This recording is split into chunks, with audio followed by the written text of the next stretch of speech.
বৃষ্টি ভেজা ছুটির দিনেও যেন দামের উত্তাপে গরম রাজধানীর সবজি বাজার। শিম, টমেটো, গাজরের কেজি পড়ছে ১০০ থেকে ১৬০ টাকা। ৮০-তে মিলছে বেগুন, শসা। ১ কেজি ঢেঁড়স, করলা, পটল কিনতে গুনতে হচ্ছে ৫০ টাকার বেশি। সপ্তাহ ব্যবধানে দাম কিছুটা কমলেও কাঁচামরিচের কেজি এখনো চড়ে আছে ১৬০ থেকে ২০০ টাকায়। আলু, পেঁপে সহ হাতে গোনা কয়েকটি সবজি ৪০ টাকার নিচে মিললেও বেশিরভাগের উচ্চ মূল্যে ক্ষুব্ধ ক্রেতারা। সবজির দাম একদম কমে নাই, বাট সবজির দাম কয়েকদিন আগের তুলনায় এখন একটু কম, মধ্যবিত্ত নাগালে নাই। দাম আসলেই ৪০ থেকে ৫০ টাকার নিচে থাকা উচিত। কিছু সস্তা সবজি আছে একটু কম আর কি, ওইগুলাই আমরা যারা মিডল ক্লাস ফ্যামিলি তারা একটু বেশি খাই। বিক্রেতাদের যুক্তি, রাজধানীর বাজারে সবজির দাম কমতে দিচ্ছে না বৃষ্টি।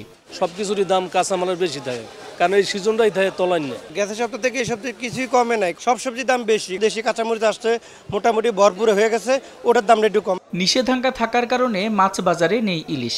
বিক্রেতারা জানান, চাষের রুই কাতলের দাম স্থিতিশীল থাকলেও বেড়েছে ট্যাংরা, পাবদা সহ ছোট মাছের দাম। নদীতে পানি বেড়ে যাওয়ায় মাছ ধরা পড়ছে কম, তাই দাম বাড়তি বলে যুক্তি তাদের। ট্যাংরা মাছ ছিল আমি আগে অল্প কিছু বাড়ছে, কেজি ৫০ টাকা বাড়ছে।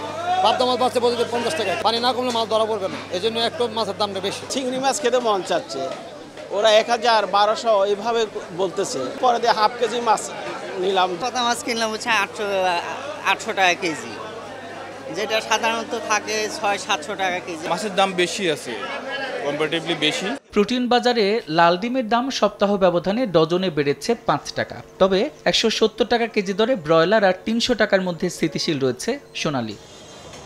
সাদিক হাসান ইমন, সময় সংবাদ, ঢাকা।